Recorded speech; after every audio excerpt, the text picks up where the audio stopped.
જણાવો, શું થયું? આને કેમ બાંધ્યો?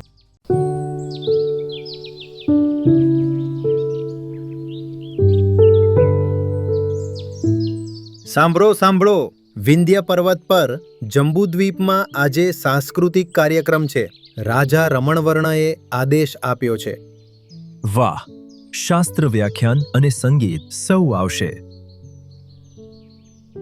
મોર, કાગડો, કુકડો, ચકલી, ગીધ સૌને બોલાવ્યા છે. રમણવર્ણની સંભાળ સૌ પર રહે છે.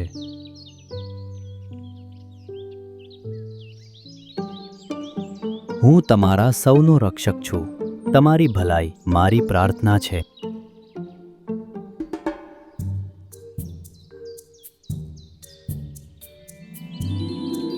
થોડા દિવસ પછી પહાડ પર એક અનોખો આગંતુક આવે છે.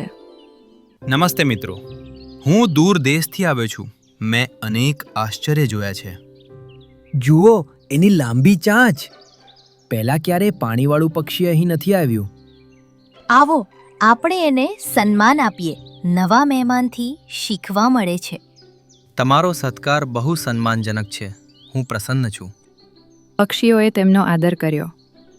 સજાવટ, ભોજન, કથાઓ અને નૃત્ય. હવે મારે જવું જોઈએ. ઊભા રહો. પહેલા કહો, શું તમારા રાજા અને અમારા રાજામાં કોઈ ફરક છે? અપમાન ના કરો. તમારો અભિપ્રાય કહો. ઠીક છે, મારી ભૂમિ વિશાળ સરોવરો જેવી છે. કમળ, શાસ્ત્ર જ્ઞાન અને કિંમતી સાધન. જ્યારે તમારી ભૂમિ પર્વતોથી ઘેરાયેલી અને ઊભી છે. અમારા રાજા વધારે શક્તિશાળી અને વિદ્વાન છે. તમારા રાજા બસ સુંદર છે અને નૃત્ય કરી લે છે. અમારા દૈવી ગુણ.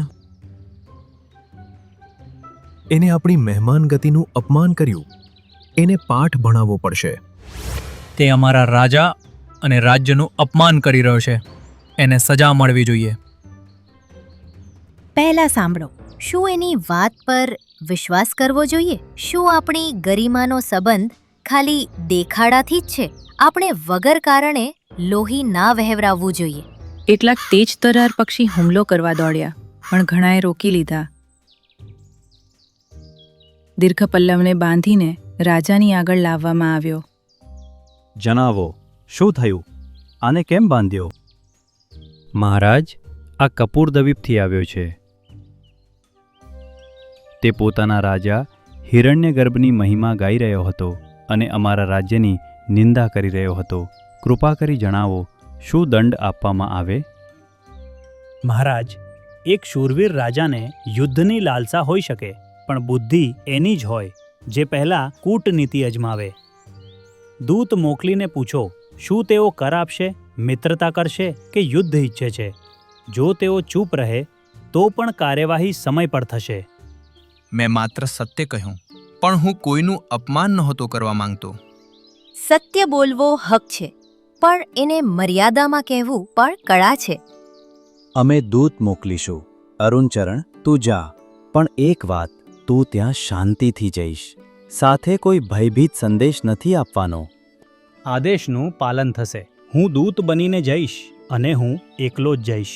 તમે બધાએ મને બેઇજ્જત કર્યો, પણ હું મારા શબ્દો પર કાયમ રહીશ.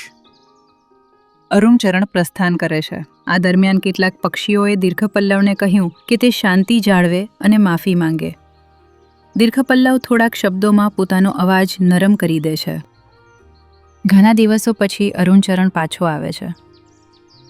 મહારાજ, મેં કપૂરદ્વીપના રાજા હિરણ્યગર્ભ સાથે વાત કરી. એમણે કહ્યું, અમે સ્વતંત્ર છીએ, પણ અમે કોઈ સામાન્ય કષ્ટ કે નિંદકથી મિત્રતા નથી તોડતા. અમે તર્ક અને આદરથી વાતો કરીએ છીએ. એમણે એમ પણ કહ્યું કે જ્યાં સન્માન છે ત્યાં સહયોગ સંભવ છે, જ્યાં અપમાન છે ત્યાં દૂરી જ ઠીક છે. એમણે કોઈ યુદ્ધની ચેતવણી નથી આપી, પણ ના તો હાલમાં કર અર્પણનો સંકેત આપ્યો. તો એમનો ઉત્તર શું છે? મિત્રતા કે શત્રુતા? તેઓ તૈયાર છે, પણ પહેલા સહમતિ અને ઔપચારિક આદરની અપેક્ષા રાખે છે. આથી જ આપણને શીખ મળે છે, રાજ્યની મહાનતા કેવળ શક્તિથી નથી હોતી, પણ સન્માન અને નીતિથી પણ બને છે.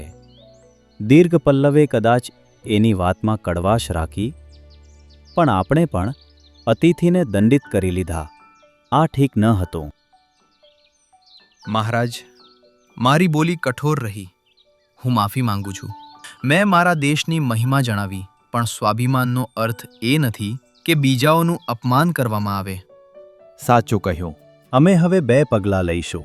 કપૂરદ્વીપ પ્રત્યે દૂત વ્યવહાર ઔપચારિક રાખીએ અને સાંસ્કૃતિક આદાનપ્રદાન માટે એક ઉત્સવ બોલાવીએ.